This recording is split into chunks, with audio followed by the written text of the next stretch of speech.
Cricket boards actually make watching their games almost impossible now. I spend almost as much time trying to find where I can view it as I do actually following the action.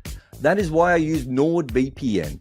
They let me find all the cricket I want to watch while protecting me from the nasty side of the internet. Nord will free your cricket matches. Grab your exclusive NordVPN deal by going to nordvpn.com/good areas to get a huge discount off your NordVPN plan plus 4 additional months on top. It's completely risk-free with Nord's 30-day money-back guarantee. Watch every match with NordVPN. Hello, and welcome, ladies and gentlemen, to Good Areas Live. I'm Behram Kazi, who you can find at DefMango on Twitter. And with me is Jarrod Kimber, who you can find absolutely everywhere. We're here to review England's 5-wicket win over India. But before we even get there, Jarrod, Test cricket, it keeps on delivering. There's talk about 4-day Test matches, and then we get this 5-day thriller. I mean, it's literally a drug, and I want more of it over and over again. It's There was a period today where I had to mute about 5 different groups I was in because, and random groups too. One was this old business group that these people suddenly got excited and started messaging each other about the cricket. And they're not even cricket guys. And then another one was Ezekiel's under 11 cricket team. They just went ballistic. And it wasn't even close at that stage. I think that was before the first wicket had even fallen, right? And I ended up watching some of the game down at Rob Key's Cricket Club completely randomly. It's where Ezekiel plays tennis. And while I was there, I was watching that. And the conversations there, which it's just the same thing. I've said this before, it changes you physically watching a test match like this. You can't control yourself properly in a way that you would want to.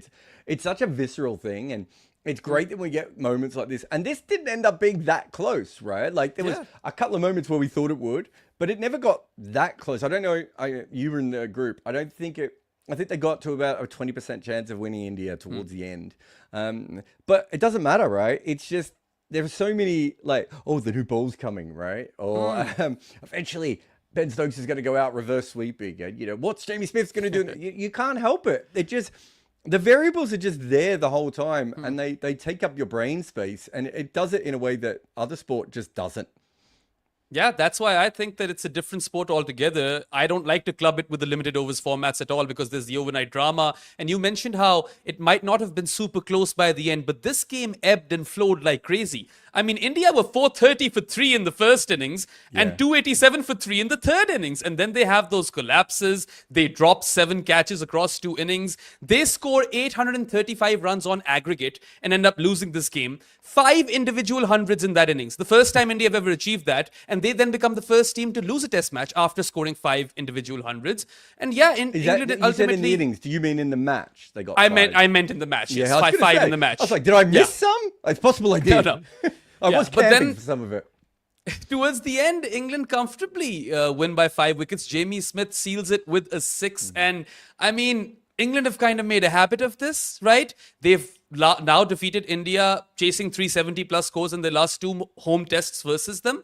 And, the funny bit over here is that I saw lots of people on Twitter throw shade at Nasir Hussain, right? As is always the case with the toss, that, Ben Stokes has pulled off a Nasir Hussain by bowling first. But England, in their last 6 test matches at Headingley, they've won them all bowling first. Ben Stokes knows that his team is one of those teams that can chase down big totals. And you've got to give it to the man, right? They've made a habit out of this. Yeah, I mean, look, I understand why, because realistically, India still should have made 600. And if they make 600... probably England lose this game. We can play it back any way we want, but if they make it to 600, it would have been much harder from that point of view.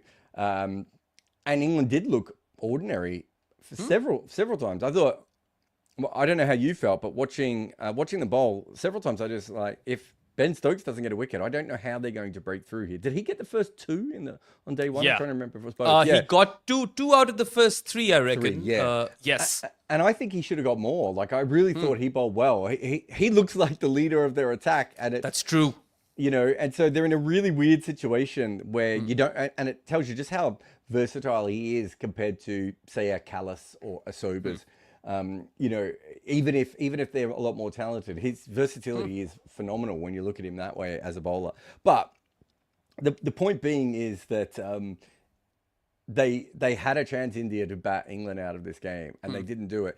And I think if you go back, and I can't remember when I did this, mate, it might have been 2022, but I think it was 2023 when I was talking about bazball. So the thing about bazball is that the way they play forces you to beat them, right? In a way that traditionally in Test cricket, you can just stay ahead of the game, right? You keep rolling over and everything else. But because England take big swipes and they do things really dramatically with the bat and with the ball, it forces you to actually ice the game until, you know, a bit like what Pakistan did to them, right? When it was just like, well, they're not going to chase this score. And then Pakistan rolled through them. And you don't see that that often in Test cricket. Traditionally, a team is ahead, they stay ahead, they play it safe, and it's hard for the other team to ever catch up. But England takes so many risks with the bat, with the ball in the field, all these different things, that it means that at any stage, if one of them comes off, they seem to just be able to roar back into it. And as you said, there were many times when they were out of this game. And it's the most enjoyable thing about bazball is probably this. I know the chases are great, but it's and the high scoring and all that. But it's probably the fact that they keep games interesting when they shouldn't. And the least interesting thing about bazball is the fact that when they're winning the games, they do the exact same for the opposition, right? They keep taking risks even when they're massively in front, and they allow the opposition, when no one else plays like them, they can just go back into cruise control. And it was something that I did like about today. I thought Duckett was brilliant and Crawley was lucky. I think if that's my notes on that innings. But if you look at it from that perspective and you go through the entire innings and the way that they played and everything else, I think there is an element, again, of this was actually them playing a little bit more within themselves. They didn't give India a lot of chances, right? Like, there's occasional times when they did. But mostly they just batted normally because they were like, the conditions are in our favor, so we're going to play normal cricket. That is when bazball goes to a different level. I mean, think about this, right? This was the highest match aggregate as far as runs are concerned in India-England tests. And the fact that the team chasing has won this test match, I think that has to be credited to bazball. But to your point, this is like a third iteration of bazball that we're witnessing over here, where you see Zach Crawley, who you said was lucky, and I mean, kept attempting that pull shot over and over again, but he ends up with 65 off 126. That is very uncharacteristic of Zach Crawley. England are scoring at like below 5 and over 4 runs and over. They're finally using their brains a lot more now, and I like this iteration of bazball. No, definitely. And you know, to take your thing a bit further, I think Varun might have, I don't know if he said this on third innings, but the minute that Zach Crawley went above a 50 strike rate, he got himself out again, which was pretty fun. But yeah, I mean, the thing is that, you know, we watch a team like Boston Celtics win the championship in the NBA like a year back. And then the way that they play is so extreme that it's actually very hard for them in certain situations just to play good basketball, because they're like, no, we have to, no layups. We just have to keep shooting as many threes as possible, which actually brings the opposition back in again. Whereas if you play it more sensibly and the other team doesn't know when you're going to put the foot all the way down to the accelerator, that actually makes it really, really hard. Or if you only put the foot all the way down when you're already out of the game and that's the only way to get back, I think that makes it really difficult for the opposition, right? And so what most of us have been saying for a long time is, and look, I probably am more pro bazball than a lot of people are, only because I do think it worked, even if I thought there was limits to it and everything else. But what a lot of us have been saying from the start is, it's not that we don't believe in bazball, it's that we don't believe that you should do it 100% of the time, and that you should tell the opposition that you're going to do it 100% of the time. Because then everyone can plan for it. And so if you, I can't remember if it was, it must have been Alistair Cook on the BBC when I was driving around briefly. He said something along the lines of, if you told me that England were like 170 without loss, he'd be like, wow, they must have done this off like, 25 overs or something, right? And it wasn't. And that is a step in the right direction for a team that has not always played like this. And that's been one of their big flaws, is that they've drank the Kool-Aid. Sometimes you just need to not drink the Kool-Aid. Yeah, I mean, they didn't just throw the kitchen sink at it, right? They were very watchful versus Bumrah. They didn't even give him a wicket in their final innings, right? In the fourth innings, which I thought was like a big battle won. And if you think about it, right? They go on to post Duckett and Crawley, or how I like to call them, Crockett. They post 188 runs for the opening partnership, chasing 371. Right, this was the highest fourth innings England opening pair partnership since 2001. Athers and Trescothick got it versus Pakistan, and it was very, very un-bazball like at many different occasions. And the one thing that I noted about Ben Duckett was that whenever he would play Jasprit Bumrah, he would do just enough to protect his off stump, and he would make sure that he doesn't play the ball onto his own stumps, right? And that is a very, very intelligent tweak. That's not easy to do. No, there was a couple of things as well. I think I made a small video about it last night. I don't know if we ended up putting it up, but I'm sure that it'll be up in the next couple of days, which is, Zach Crawley was closing the face on Bumrah a little bit in the first innings, and was suddenly, batting with a much straighter face. Just little tweaks like that, again, is very different from the, we're just going to play our way style of things, right? True. Was it Stokes who blocked out? I'm going to stop you. Stokes who blocked out Bumrah as well? And yes, then, he and then did. Attacked everyone else. Like little things like that. That's not bazball, that's smart cricket. Yeah. But also my question to you is, does Zach Crawley get double the amount of cigars and whiskey now? Or does he not get any at all? Yeah, I mean, do you put him on a limit? Do you ask him for some of the old cigars back? I don't know, but I think that for me, it's just use your strength when it's your strength. Use the conditions when the conditions are in your favor. Use the match when the match is in your favor. Yeah. Then you make it look. It's still quite a one-dimensional theory, right? And there are going to be times when we all know it's going to fail, and we've all seen it fail. Like, no one has an issue with that. Like, if this team was great, they wouldn't have to play this extreme form of cricket, right? They'd just play normal cricket. But if you can mix it with smart thinking and everything else, I think that puts you in an incredible position. Yeah, no, undoubtedly. And another really fun stat for this particular test match was that it is the only test in history which has 707 ducks. So that's one for the nerds out there. And I actually wanted to talk a bit about the conditions with you because you mentioned them just now and how England capitalized on them. We were expecting a dry English summer. We spoke about it in the preview of the World Test Championship final. Now that surface was something else. But over here, we saw flat deck for 3 days. And after that, on the morning of day 4, the ball started doing its bits, right? It was a bit nippy. The odd ball would kick up off the surface. And similarly on day 5, it got a bit nippy, but then the odd ball started staying low a bit. So it was ultimately a pretty good cricketing surface. Yeah, I think so. It's a weird one, isn't it? Like, I've obviously just done a video that you might have seen some of the script for, which is about how odd Headingley is and why we keep seeing these big chases there and all that sort of stuff, which is fine.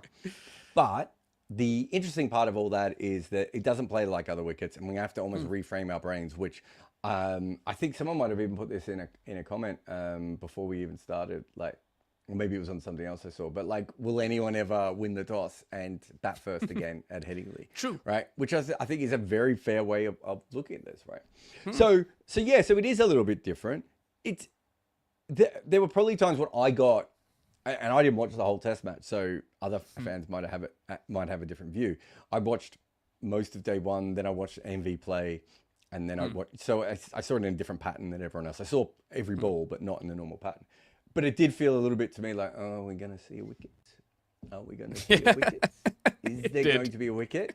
Now, some of that just has to be that we've been retrained, right? Because actually, it's a pretty good test match. We would have, back in the 90s, we would have been hammering this test match, right? We would have been one of the greatest test matches of all time. And we're not quite putting it in that level. So I do think that we have to accept that a little bit. And as you said, I think there was something in the surface. Or if India and England caught their chances at a slightly more respectable rate, it's probably both teams are bowled out and we see 40 wickets as well. Like, we only saw 35 wickets. But if we just saw the catches taken, I can't remember the full numbers of all the catches dropped. You might remember. But if we'd seen that, how many catches were dropped in the game? So overall, there were 11 catches which went down. And I'm being a bit harsh over here. By the way, bring your mic closer, as Arko is mentioning. So my India mic's here. dropped... It can't get any closer unless I fillet it. So India dropped 7 overall across both innings. Jaiswal dropped like 4 of those, right? And off Bumrah's bowling, there were like 5 drop catches, out of which 1 he was responsible for himself. And England dropped 4, but I'm also counting the one-handed Stokes half chance, which really isn't a drop catch. He stopped a boundary. And then the one that Duckett dropped right towards the end when the lead was around 350, right? Because Duckett dropped one earlier and as did Brook. But that was also kind of a half chance. But 11 catches dropped is a lot. And no other team other than India has dropped more catches in a single test match in England in the last 20 years. Yeah, it's interesting, isn't it? I mean, I'm just going to quickly have a look at how many catches. Yeah, because there was a couple of LBWs and a couple of bowls. Yeah, it seems like a pretty bad percentage. I don't think it's horrendous. Like, do you remember England in the Ashes in Australia? Was it last time, the COVID Ashes? Where I'm just like, that just felt like they could not take a catch. I didn't quite feel it was at that level. I think it also sticks out a little bit more that sometimes you get a lot of drop catches and then you get so many catches taken afterwards, it doesn't matter. Like, you could have 2 or 3 catches dropped in the slips and then the next 4 are taken and it doesn't matter. The fact that India had chances to get themselves so far ahead in the game and then never really did after the drops probably makes it more stark. But the stats you just said is pretty wild, right? Like that's pretty out of there. I mean, look, catches do win matches, as cliche as that sounds, but that wasn't the only reason why India lost, of course. Their bowling wasn't good enough at times. I know it was a flat deck and everything, and we shouldn't be too harsh on Siraj and Prasidh and Shardul. But then again, it looked like a one-man show for a lot of this game, right, with Bumrah. And also, you have to bring in the batting collapses in this because they, as you said, they could have scored 600 in the first innings. So it was a multitude of reasons due to which I feel like India lost this game, which they really shouldn't have. Like, they were in a commanding position or pole position to win the goddamn test. So anyway, there is obviously more on that. But before that, we shall be taking a break. You guys are watching Good Areas Live with Jarrod and Behram, and we'll be back in like half a minute. So go nowhere. Brian Lara used pot plants to work on his placement. John Wright glued his glove to his bat. Sachin Tendulkar dug up practice pitches. Tatenda Taibu cut the top off his bat. Claire Taylor used a hockey grip. Steve Smith was from tennis. Dean Jones would call phantom runs. And Victor Trumper turned the nets into a war zone to survive. The best batters in the world do whatever they have to make runs. We have told their stories in our new book, The Art of Batting. Welcome back to Good Areas Live. You guys are with Behram and Jarrod, and we were just talking about some of the many reasons or all the many factors that contributed towards India's loss. There's one more that I want to mention. I think they made a tactical mistake by playing Shardul Thakur because, look, they didn't really trust him all too much with the ball, and it looked like a pretty bad call up until he takes 2 wickets off 2 rank deliveries. Terrible, atrocious deliveries, right? And look, he didn't contribute much with the bat, and plus he's a swing bowler. We are in the wobble seam era. You don't trust him with the ball, and you're not going to get much with his batting. So if you want to boost up your batting ranks, play Nitish. Or if you want to play an out-and-out bowler, you've got Kuldeep Yadav, who would have created mayhem on this day 5 surface, right? I don't know if he would have created mayhem, but he would have at least made it more variable, wouldn't he? One of those things. Could they have spammed the reverse sweep versus him? They would have tried. I mean, whether it would have worked, I don't know. Do you really think they wouldn't have played it? Didn't Ollie Pope, I almost called him. In fact, I did call him Ollie Pope. We can't go back from that. He's now Ollie Pope. Didn't he reverse him in one of the test matches in India, or am I misremembering? Was that all finger spinners? I can't remember. Anyway. He did. I'm pretty sure he did. So, actually, I don't remember. Might not have been Kuldeep. Ollie pooped our brain there a little bit. So, yeah, look, it would have been a variable. There's no doubt it would have helped. It was kind of funny that in the end, Shardul did his job in the second innings. Obviously didn't in the first innings, but did his job in the second innings of bowling just absolutely 2 shithouse balls that got wickets. Like, that is absolutely his job, isn't it? I'm going to bowl a wide half volley, smash it straight to cover, and then I'm going to bowl, and then I'm going to follow up to a new batter with a shit ball down the leg side, and I'm going to take a wicket there as well. Like, absolute genius levels of shithousery there from Lord Shardul for a reason. Yeah, exactly. But, the other side of it is, and let's be honest, that I think me and Robbie had talked about this. I can't remember if you and I did it in a preview. I think on TalkSport, I might have talked about it as well. They have to take 20 wickets. Right? And Jadeja, in these conditions, more often than not, is a holding bowler, right? He just doesn't have the ability to break through. There are going to be some wickets where he does. this was never one that I thought was going to be the case. He's going to be a holding bowler. So if you're going to take the 20 wickets, can you really afford to have another bowler who's not going to take many wickets when you also have Siraj who runs hot and cold and Prashid Krishna who is basically starting his career, right? Like, it doesn't make sense to me to do that. And that's why I kept saying, I don't see why they kept wanting to be obsessed over having this extra long batting lineup, because you win test matches by bowling, right? True. Like by taking 20 wickets. And so I think there's a comment earlier. I'll see if I can bring it up. And whilst you bring that up, I'd just like to mention that there were batting collapses in both Indian batting innings, after 3 wickets fell, or as soon as the 4th wicket fell. So it's not like playing the extra batter helped. And I know this is something that, He's not an that I'm extra saying batter. in hindsight. Yeah, He's not an extra but batter. He's not an extra batter either. Thing. It's Yes. different if he was averaging like 25 or 28 and he was a reliable player. He's not that player. He averages, 16, 17, 18, 19, but it's chaos, right? Like you can get 66 off 12 balls off him or get 4 ducks in a row. Like it's not like a Pat Cummins who probably averages roughly the same. You get back Pat Cummins at number 8 and you have a fairly consistent partnership that you can build there. You have no idea what you're getting with Shuttle. And also, Pat Cummins has Mitchell Starc behind him, right? True. It's very different if you don't have anyone behind you. So I just don't see the point. And so But my point was, and I didn't say this in hindsight, I said this as soon as the toss happened, that you should have played Kuldeep ahead of Shardul because you at least have another attacking option with the ball. And England aren't the best team versus spin, even on decks which don't favor spin. If you've got a spinner or at least a left-arm wrist spinner who can turn the ball in both directions and has a solid wrong un, you could have them in fits, right? But that you're didn't talking happen. to the wrong person here, because it doesn't matter to me. I don't care if it's Akash Deep, right? Even Washington Sundar would have been quite interesting in this lineup, right? If they wanted to go with someone who can actually bat, who really stretches the batting lineup. If they really wanted to stretch the batting, Nitesh is another one that they could have off. They didn't really stretch the batting while losing out on the bowling. And that was my issue with Shardul in this kind of situation. It would be different in a summer where the balls are doing a lot, right? Like if this was like, one of those 2019 summers or one of those years where the Dukes is going nuts. Shardul's perfectly, he's hard to play in those situations. He's a very smart bowler and he tries really hard. And he manages, as we see today, to get wickets in lucky bits, right?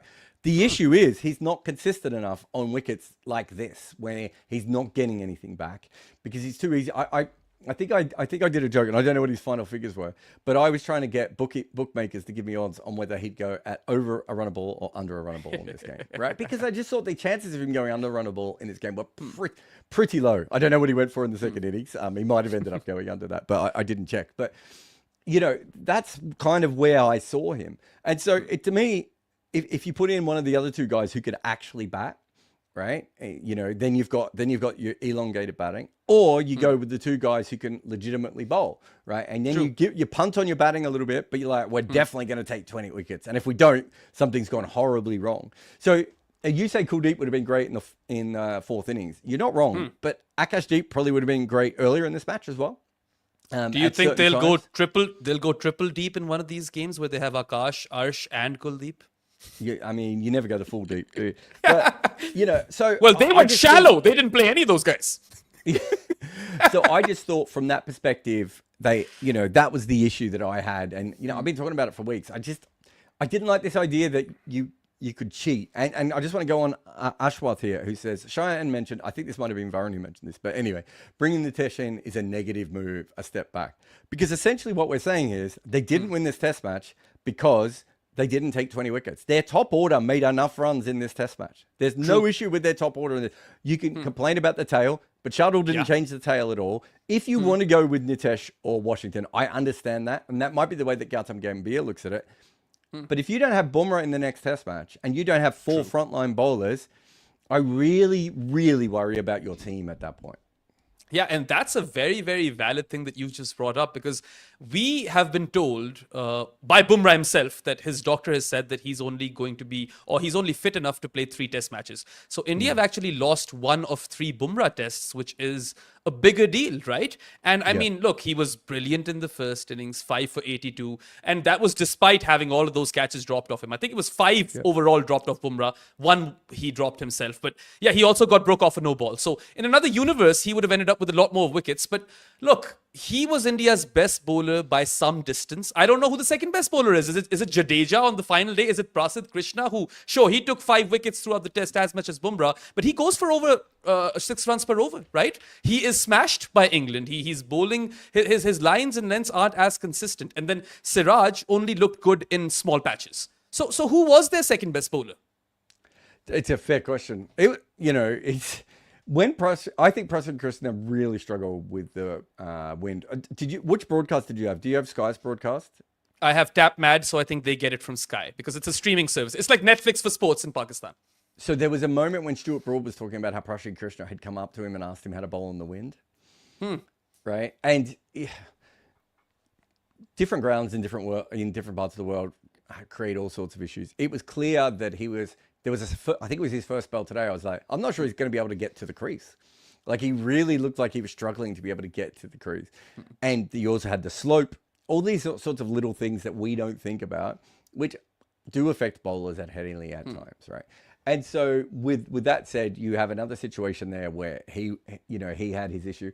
I thought Siraj bowled 2 or 3 brilliant spells today, right? And generally, there was one ball early on where he's bowling with good energy, and I was like, yeah, he's got good energy, so he's in rhythm, but he's not moving the ball sideways. Then he darts one back, and I was like, well, this could be it for England, because if he gets 2 or 3 quick wickets here, Bumrah's going to clean up at the other end. It just never happened, right? He just never managed to be able to break through. Jadeja had times when I thought he bowled really well, but didn't break through. But they weren't consistent threats, and I think Nasser Hussain was saying on the commentary at one stage, like, Shubman Gill was going to have to just bowl Bumrah into the ground because there wasn't really another option. And he ends up bowling 43.4 overs, Jarrod, and now that is probably one of the main reasons why he probably doesn't play the Edgbaston Test. In addition to, they probably want him at Lords with the slope and everything, you know? Oh, I'm sure. All those things are possible, right? But 43.4 overs are a lot. He doesn't come to bowl with the second new ball. Yeah, and I wonder if that was, at that stage, they just thought Siraj was more likely to get a wicket than he was, or whether it was tiredness, or what it was. But it's a hell of a move, isn't it?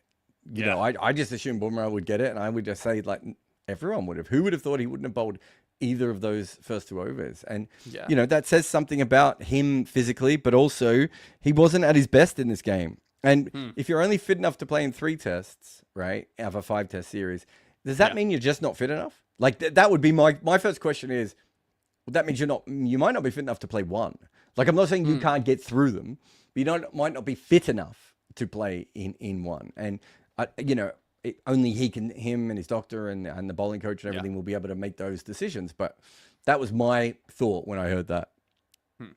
Yeah, I mean, I'm really interested to see whether or not he features in the next test match, because Shayan was making an argument that what if India is 2-0 down? Then you've kind of screwed yourself over. But I said that you probably want Bumrah at Lords. He'll get a smaller workload. He'll use the slope. But the other side of the argument is that you probably want Bumrah on a flat deck. It's not an easy decision to make. And then, of course, Harmy, your mate at Talk Sport, he thinks that Bumrah might play all test matches. I'm starting to think that. What's the next series? There isn't a World Cup for a while. There isn't the IPL for a while. And the next home series, I know they need him, but they don't need him as much as they're going to need him now, right? They don't need him as much versus West Indies at home. Right? Yeah. So, what are you holding him back for? Is a question that I have. At the same time, if you break him down forever, then you're screwed. And as I said, if he's not fit enough to play, if he's only fit enough to play in 3 tests in a 2-month period or whatever this series goes for, I kind of already think that he shouldn't be playing. But regardless of that, if that's not the way they're looking at it, and they're looking at it from the other way, I think it's a really interesting conversation to be had from that perspective. And Harmy's got really good sources, and it's quite often very close to the ground on these sorts of things. He doesn't say. It's very rare for Harmy to say something that he hasn't heard a whisper of. It doesn't mean it's going to happen, right? But it's really, Harmy doesn't make things up, and I don't mean this in a bad way, but you and I will speculate and we'll try and put, Harmy's much more, I heard someone say this, I wonder if this is true, kind of guy. Yeah. But regardless of that, clearly it's an issue. It's going to be an issue anyway. They almost won a series in Australia with one bowler. I don't know if you could just keep doing this. Yeah. Also, like, we'll all have our eyes on Gautam Gambhir and Shubman Gill and what sort of attack plays for India in the next game, whether Bumrah will feature, whether Kuldeep will feature, whether Akashdeep will feature, right? All of these questions. But just before we go on break, I want to talk a bit about England's bowlers. We mentioned how Ben Stokes, he was really, really good in the first innings. 4 for 66 and then takes another wicket in his second dig. He was cranking it up. And I was really impressed, especially that wicket of Jaiswal. But other than Stokes, sure, Josh Tongue ends with 7 wickets, but he mostly cleans up the tail. Bryden Cast has his moments in India's second innings. And Bash was taken to the cleaners by Rishabh Pant. Wokes got a solitary wicket in this game, if I'm not wrong. So, I mean, to me, I just kept thinking to myself that, look, why did you guys force Jimmy into retirement? Because he still would have gotten something out of this. And like England's pace attack and overall bowling attack just wasn't sexy enough. It was the opposite of sexy despite having a tongue in it. Hey, you've been working on that one for a while, haven't you? Yes. Yeah. What would I say to that? I would say that I've been saying this for ages. People keep going, oh, England, look at their options. I was like, well, who's their best bowler? Right. And now it looks like Stokes, which is not a good sign because you don't want him to be your best bowler. Wokes, I think it might have been Harmy who told me this. Wokes is like, he's bowling at about 80 miles an hour, which is more or less what we saw. He told me this a couple of weeks ago, and it's more or less what we saw in this test match, right? Yes. The problem with Tongue and Cast is I like both of them, but I wonder if they're not too similar to each other, which is a shame because I really like both of them. Some of the other guys that I thought would have come through, like Potts, haven't quite got to the level that maybe you need them to.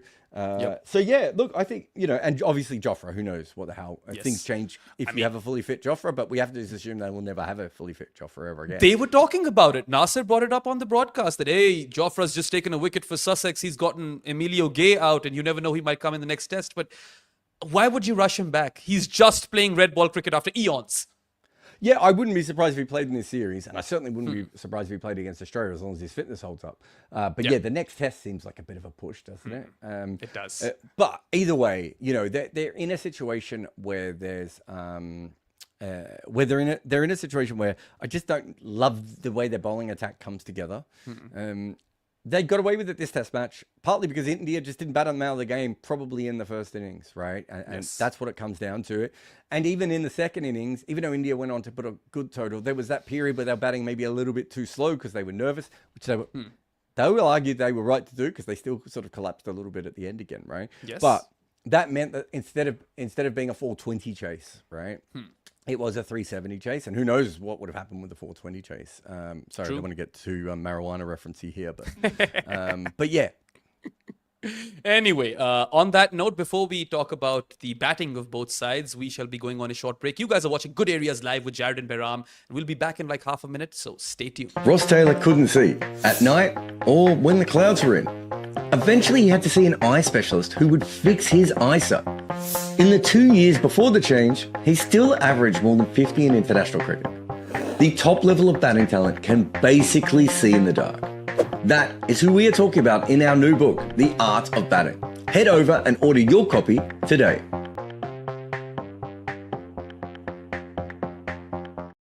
Welcome back to Good Areas Live. You guys are with Behram and Jarrod, and we've got a few super chats. I thought we'd just take them now. I love this one from Anshu Yadav. He asks, Virat Kohli batter, agree or not? I would agree with that, Anshu. I would not agree with that. Really? I think he's a bowler. All right, we've got one more over here by Pranav Guru Nathan. I'm sorry if I've butchered your name. He asks, opinions, Karun at 6, left-right combo, Jurel in. I wanted Karun at 5. I don't know why. I was fine with Sai Sudarshan at 3 because, sure, he's inexperienced, but he plays his first-class cricket at number 3. The current Naya thing is really interesting because me and Varun are in the middle of writing a piece about how number 6 specialist batters don't exist anymore. And you could have played Nitesh there. You could have played Washington there, I suppose, if they wanted to. I mean, I don't think that's exactly where this team's head is at, but they could have gone that direction. And instead, they went with the specialist batter at number 6. He went out to 2 pretty good catches. I wouldn't make a massive change based on that.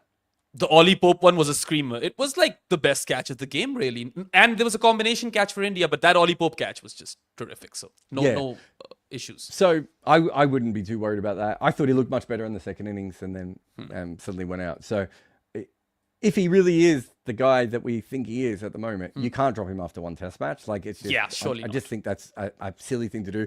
And I'm a big fan of Juve Jarrell. I don't think Juve Jarrell is a better test match batter right now than Karan Nair. Doesn't mean that Karan Nair is going to come back and make any runs, because that's a completely separate argument. But I don't think he's better. Like, it would be different if they had Shreyas Iyer in the team and they were like, well, let's bring Shreyas in, or Safraz in. But if it's Juve Jarrell, you know, that's not true. For me. Yeah, those two guys would have been like head-scratching decisions, because Shreyas Iyer has upped his game and Sarfaraz's red ball record is insane in first-class cricket. But anyway, next super chat is from Parikshit Upadhyaya. I think I've got that one right, actually. He says, Gill's T20 style slip positions leaked lots of runs today. His captaincy was quite reactive, chasing the ball all the time. Can he learn better? I actually think the biggest mistake he made was bowling both of Prasidh Krishna and Shardul Thakur in tandem. Other than that, I was happy with his fields. I like attacking fields. Yeah, so the thing with the slips is, and as I said, I've just done this piece on Headingley. I think what happens is, why this pitch gets so much easier is, the main way to get wickets at Headingley is lateral movement, right? Yes. And so I think they said, I think this was Test match cricket or first class cricket, that 50% of the wickets are caught in the cordon, which is one of the highest in world cricket. Then you get to the fourth innings and that just stops, right? Yeah. And so quite early on, they took the slips out, and because they just didn't expect that the catches were going to come there, because you could see Duckett spooning the ball up, you know, Crawley mishitting the ball and everything else. So I think they were following what the game was doing. Unfortunately for them, it just didn't work. And you look at Prasidh Krishna, Siraj and Bumrah 3 different times, and sometimes in tandem. They were getting the ball to move back in, and they just needed one to stay like an inch or two lower, and they would have got a couple of LBWs. That all is also where those fielders start to be, even if you don't get catches there, they start to cause problems, because you can't just mindlessly flick across the line. So I understand what you're saying, but T20 style slip positions, I mean, that's exactly the same sort of thing we saw England try for Rishabh Pant, right? Like, it's a fairly common thing that we see in modern cricket now. But it also, if the ball isn't carrying brilliantly unless someone slogs across the line, people are more likely to bring the slips, take out some of the slips and bring them up closer, which means that when you do get an edge, it flows past them anyway. Yeah. Also, if you remember this one time, there were multiple slip fielders for Ben Duckett, and then he moved one to short mid-on, because he plays that gentle dab down the ground, right, which is a bit aerial. So I thought Gill's captaincy or field positions were all right. In fact, if anything, I had an issue with Stokes when Rishabh kept edging it past an empty slip cordon, right? I thought the fields were a bit too defensive to Rishabh Pant at one point. But then, of course, whoever wins the test match, these things kind of get brushed under the rug. That was what I was going to say as well. Also, it is his first test, and he hasn't captained a lot in first-class cricket, so he shouldn't be great at it. He should get better later on in his career as well. I mean, I'd be shocked if this was the best he ever captained in a test match. True. And give the man some credit for coming into his first innings, batting innings as India's test captain. You know, you've lost 2 quick wickets. He goes and slams a brisk 147. He drives, he cuts. There was some interesting pulls. I mean, that was a delightful knock, even the flicks. So, I mean, I'm not going to really throw Gill under the bus over here. I was very, very impressed. All right, we've got Rudra Patel with a very generous super chat. So thank you for that, Rudra. He says, ask this to Varun and Cheyenne as well. But what's more worrying moving ahead? Batting or bowling? They both said bowling, and he feels like the expectations have been flipped from before the series. I mean, if it's a flat deck summer, then I wouldn't be too concerned about the batting. But the bowling needs to... Yeah. They need to find a combination. If you can't take 20 wickets. So I think in Australia at times you could say that they're both concerning, right? And it was probably more the batting, because they had 2 players, obviously now we know, on their last legs. And so, you know, it just didn't work the way that they wanted it to work, right? Which is fine. These things happen. We all thought that they would improve their batting a little bit in this series, just because they're picking younger players who are in form. Like, I think there were times when having Rohit or Virat out on the field would have helped. I think there was probably a period between the 80-run mark and the 150-run mark where Gill just didn't know what to do, and the team couldn't really raise itself. Mohammad Siraj was trying to do it, but couldn't do it. And so there were probably times when you wanted the senior players, but like, lots of players made runs in this match, right? And so you can't really complain about that from that point of view. But we have now seen we have now seen quite a lot that the struggling to take 20 wickets seems like a bit of an issue. And it feels so one-dimensional on Bumrah in a way that I can't. Is there any other bowling team in the world that? Pakistan, I suppose, are two-dimensional, but there aren't many teams in the world where you're just like, this guy either takes wickets or they're going to struggle, and it does feel that way with India right at the moment.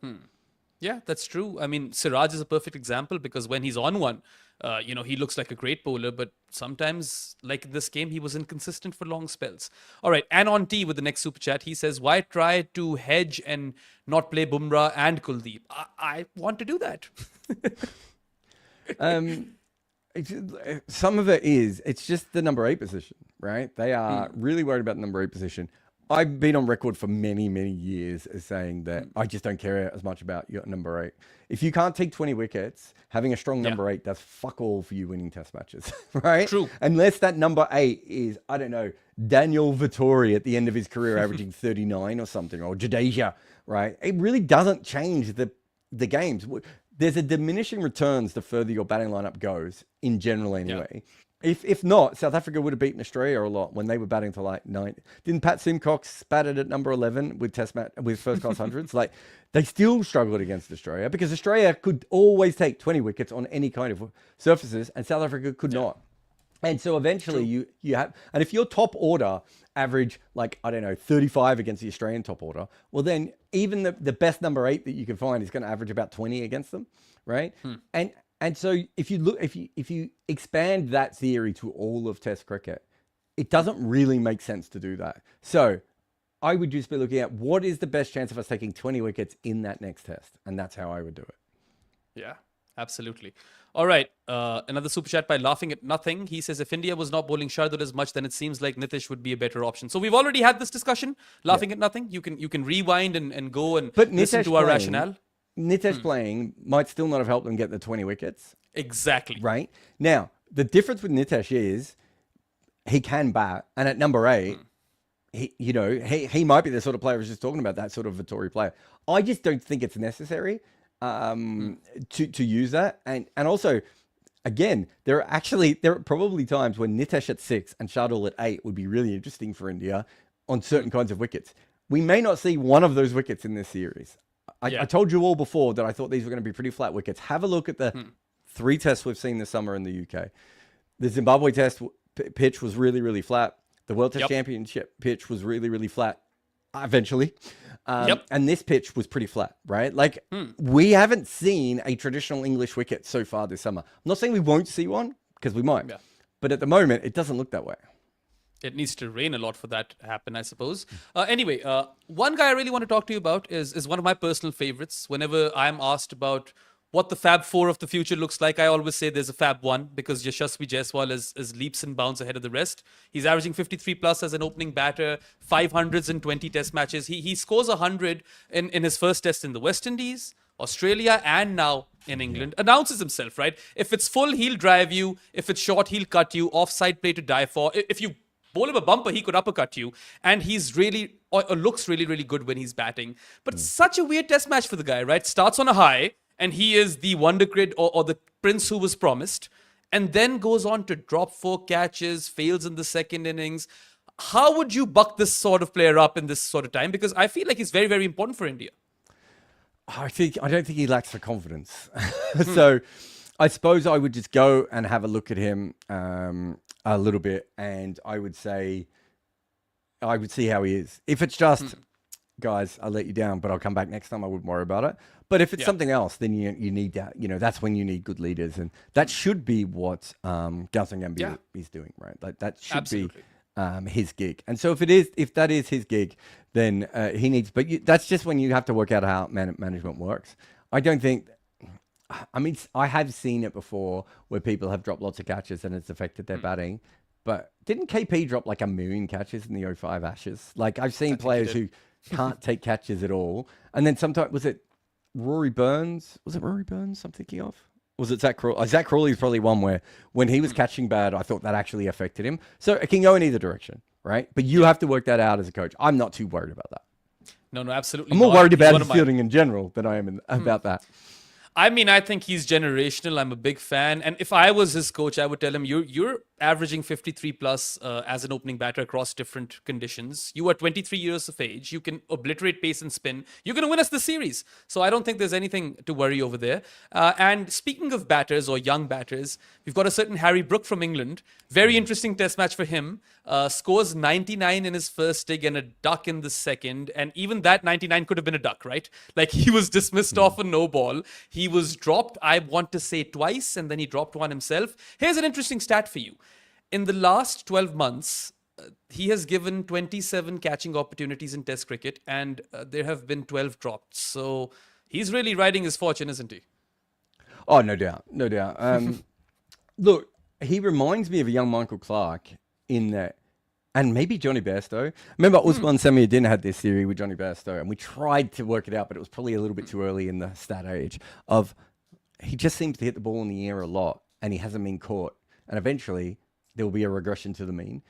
And if you look at Harry Brook and you look at Johnny Bairstow and you look at Michael Clark, they didn't just hit the ball in the air. They specifically hit it in the air at a catchable height. So very differently than, say, some players who use the air, like Gilchrist, right? Although I suppose Gilchrist on the offside could do it. But generally when Gilchrist went high, right? And so it would clear. There is something about Harry Brook that I do think he does hit a lot of balls in the air that are quite catchable. I don't know if that theory holds up because it's a really hard one to look at. But I think those sorts of players can go on a bit of a run where their numbers look really good when they don't. He's still a special talent. We don't know how good he is yet. We're a long way away from working that out. But he's a special talent. The way he sees the ball and how early he sees the ball is remarkable. True. And I mean, the way he was taking down Bumrah and using his feet to smash the ball on the offside, we already know he has the golf swing and the baseball swing, but there's a lot to love about Harry Brook anyway. So we're going to take another short break and come and talk about Pant and Duckett because we haven't done that. You guys are watching Good Areas with Jarrod and Behram. Go nowhere. We'll be back after the short break. Yeah, you say that, but do I have Tim Wigmore's Test Cricket, A History is out now. The book tells the story of the players, matches and politics that have shaped the game around the world since 1877. It's the product of 5 years of research that includes interviews with Sachin Tendulkar, Pat Cummins, Michael Holding, Murali and Kane Williamson. Put Wigmore on your shelves today. All right, then. Welcome back to Good Areas Live. And you guys are with Jarrod and Behram. Let's start with Rishabh Pant. And I want to bring Aswat Govindarajan's comment over here. He says, India haven't won a Sena test when Pant has scored a century. It's true. He's scored 6 test hundreds in these countries. And India haven't won a single one of those 5 test matches. And I really feel for the guy because we were actually counting... 90 at the Gabba? I know it wasn't 100, but you know what I mean? Was that. Yes, that's true. It's funny how all of us in the Good Areas chat were really counting down all of the weird records that Rishabh Pant has achieved in this test match. And if I can remember on the top of my head, he became the second wicketkeeper batter to score twin hundreds in a test match after Andy Flower. He became the first Indian batter to score twin hundreds versus England in a test match. His 252 runs in this test match was the most scored by any wicketkeeper in England in test matches. And he also has the joint most test hundreds for any wicketkeeper batter in England. He's level with Alex Stewart and Matt Pryor. Rishabh Pant is a man who operates in his own universe. At times he was doing Rishabh Pant things, with that fall over scoop, and at times he was leaving the ball. He was in the 90s for an eternity. It was so anti-Pant at times, but I love how he has these internal battles with himself, Jarrod. Like he's talking to himself. He's like, play the ball straight. Don't get lowered into this. And I mean, 134 and 118, an absolute spectacle. And just the way he does it, right? Even Sunil Gavaskar was happy this time. Yeah, we'll do a footmarks on that where we get to the full details of that. Look, there aren't many players. This is why I am so defensive of Rishabh Pant. It's not because I like Rishabh Pant more than any other human being. It's because I understand what Rishabh Pant can do that other players cannot. Right? And his ability to just destroy bowling and destroy England's plans, they just didn't know what to do to him. Right? And, he's such a brilliant ball striker.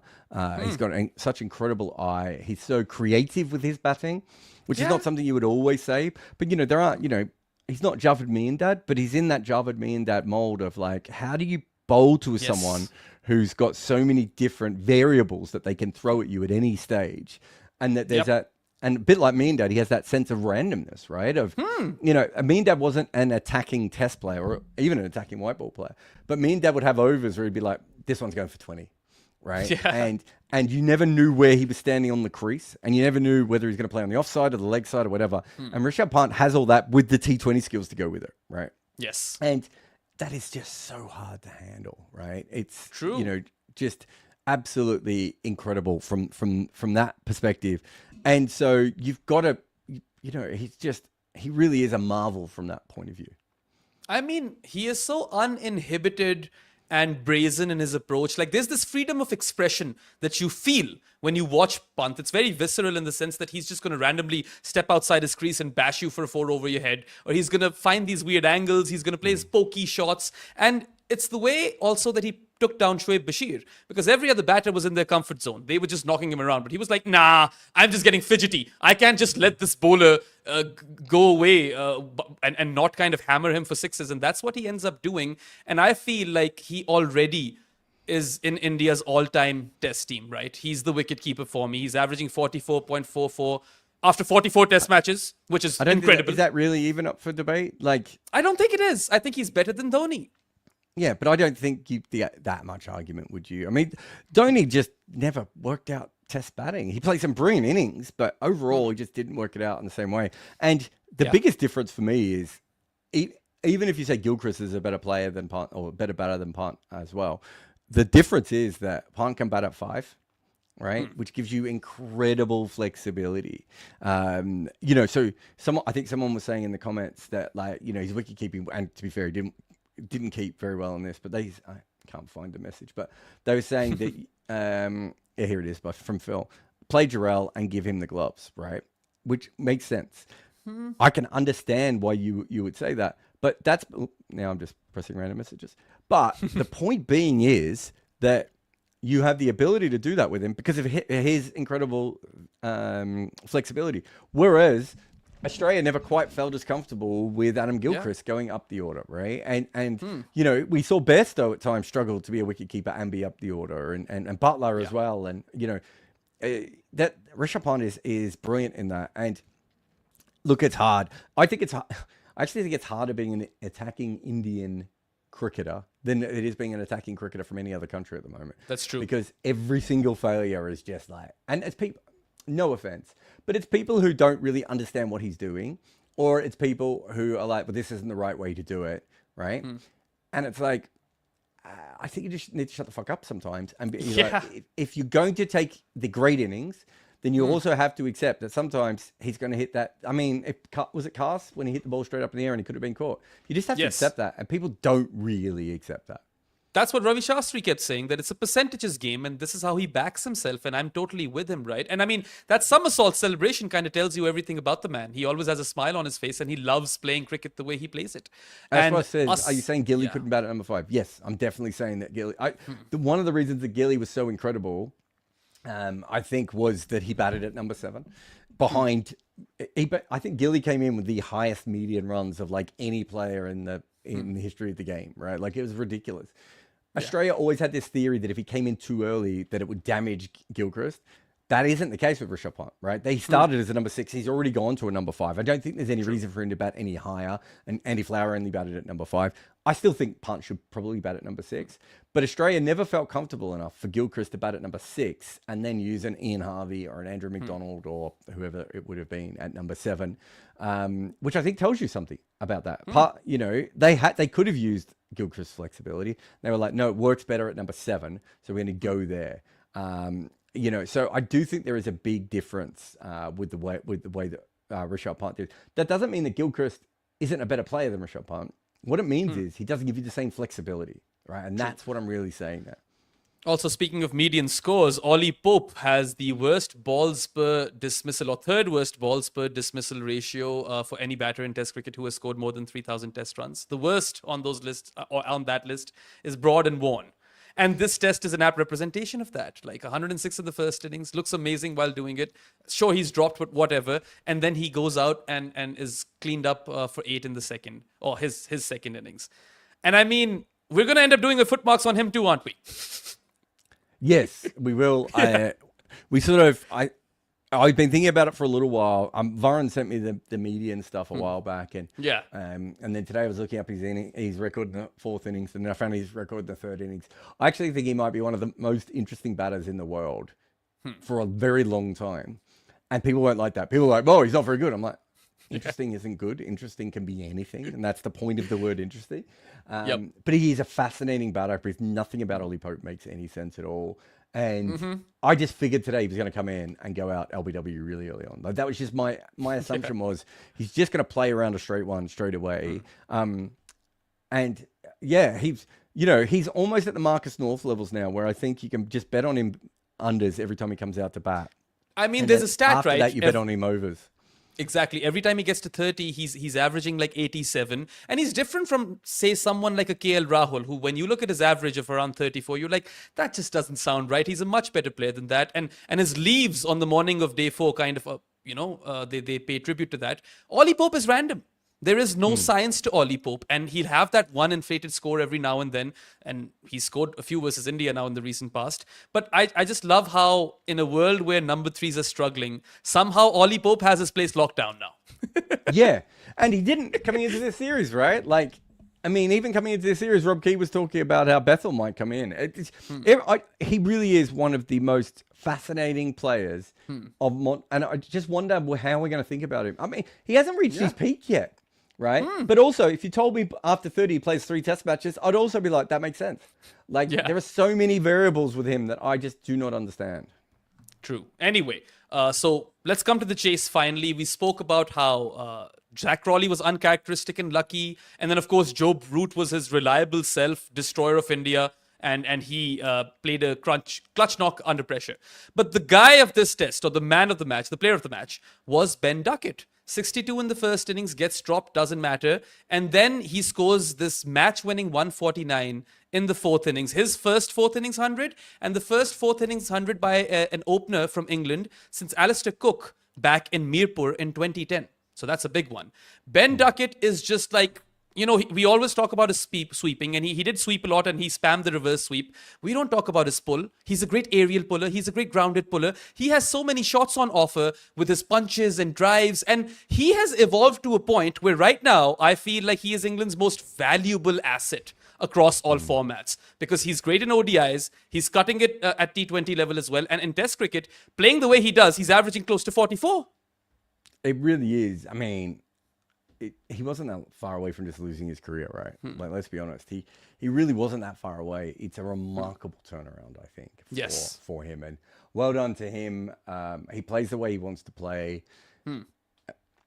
This is a great innings. It's weirdly not one of the greatest innings at Headingley, just because of all the other ridiculous chases. But it's still one of the great innings.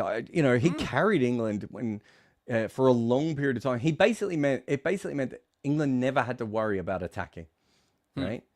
They were ahead of the chase all the way because they just couldn't stop Duckett. And we've seen some really good innings from him now. And the last couple of years have just been ridiculous. And again, a bit like Pope, if he had a 2-year period where he didn't make any runs, I'd be like, okay, fair enough. He probably overachieved for a little period of time. But he's so hard to stop scoring. And, he's playing the on drive today. It's not even really one of his shots. It feels like to me he's getting better. Maybe this is the peak of Ben Duckett. We never see anything like this again, but it just feels like he's working things out on the fly. I love the fact how he closed up his stance versus Bumrah, and that's why he had those gentle dabs down the ground for 4, because he was protecting his off stump and he was making sure that he doesn't play on like he did in the first innings. And what I see in Ben Duckett is a batter who's evolved a lot, and I was surprised that this was his first ever Player of the Match award, because the way he plays, I'd expected him to have a lot more. Anyway, before we leave, we've got another super chat from Keshav Huria. And by the way, those of you who don't know, Keshav makes music, so go check his Spotify out. All right, he didn't pay us that much. Yeah. Well, Keshav asks why Jadeja has a compulsion to bowl darts without varying his pace. Very good question.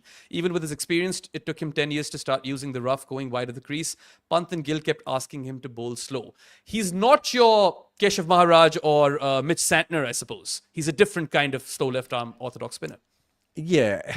The thing with him is, we've seen this before. He's not bowling fast. He's bowling his speed. So his speed is about 88 to 92, right? Yeah. And so what you're asking him to do is to change what is successful for him. And I think that's what he struggles the most with, right? He's not Ashwin. Ashwin can gear up and gear down, right? And then also go in the middle. That's why Ashwin's one of the most versatile spinners we've ever seen. Jadeja's Yes. never been that. He, we used to laugh at him and call him an automaton, right? Like, a wind up toy that Dhoni used to use. It's not as easy for him to bowl slow in the same way that, like, if you have a bowler who doesn't have a good Yorker, and you're like, well, this is the time to bowl a Yorker. Chances are they're not going to be very good at bowling Yorkers, right? Yeah. Like, he's never had that ability, and unfortunately, it does on wickets like this. He does need to bowl slower, right? And even when he slows it down, I don't think he's as effective because he doesn't get through his action correctly. So Yes. So Gareth Batty will say this all the time. He'll be like, "You want your spinners to bowl faster and bowl slower, but we don't really ask seamers at the same, right? You want what you want is them to bowl their optimal speed, and you hope that that is effective on most surfaces. It's actually very hard for a spinner. Like if I have to bowl slower." In the old days, I used to bowl very slow, and then I fixed my action, and I started bowling leg spin a lot quicker. I now have trouble bowling leg spin slowly because I get through my action. If I have to slow down getting through my action, which means I just bowl bad. Like I don't bowl, I don't just bowl slower, I bowl crapper. And I think there's an element of that with lots of spinners. And because they're a spinner, we're just like, you should bowl faster, you should bowl slower. That's not how it works, right? Yeah. The greatest of all time can do this, right? But it took Shane Warne years to get bowling faster in Asia, especially in India, to be more effective, right? It's not a thing that you can just click your fingers and be good at. And, it took Nathan Lyon years to do it as well. It took Kuldeep, 2 or 3 years to change his pace? Yeah. I just don't think people really, truly understand spin bowling. And they just think he's bowling slow and he's bowling fast. That's not how it is. True. All right. There's a very interesting... Wait for the super chat because I love Phil's question. He says, is KL Rahul the best test bat with a sub 35 average? How dare you say that in Jarrod's presence when you know what he will think about this? WG Grace is rolling over in cricket hell. Exactly. And by the way, love KL Rahul, but dude, WG Grace wins this. All right. Final super chat, hopefully. Koshal Telepadi says, thoughts on Sai Sudarshan? Thought he looked good in the second innings. Thought he shaped up okay. Yeah. No issues there. How long did he bat in the first innings? It wasn't long. He got that weird one down the leg Couple of side that he deliveries. chased. They were setting It was him a up. planned strangle, though. They did set him up for that strangle. Yeah. So what I would say about this is, someone asked me about this the other day. It's still unlucky because the amount of time I saw people try to do this to Steve Smith for about 4 years, and he just managed to always miss the fielder. So it was a planned strangle, but yeah, there was still a little bit lucky. But I thought he lined up quite well in the second innings before, probably getting himself out at a time where I thought he was going okay. Yeah. Also, he's 23 years of age, so let's not be too critical. Not too worried, yeah. Yeah. Viborset says, what advice would you give Jaiswal for his fielding? I think we talked about it a little bit before. Yeah. Look, I'd be interested to know where he fields in first-class cricket. My guess is he probably doesn't field at third and fourth slip. And I know not all the mistakes are at third and fourth slip.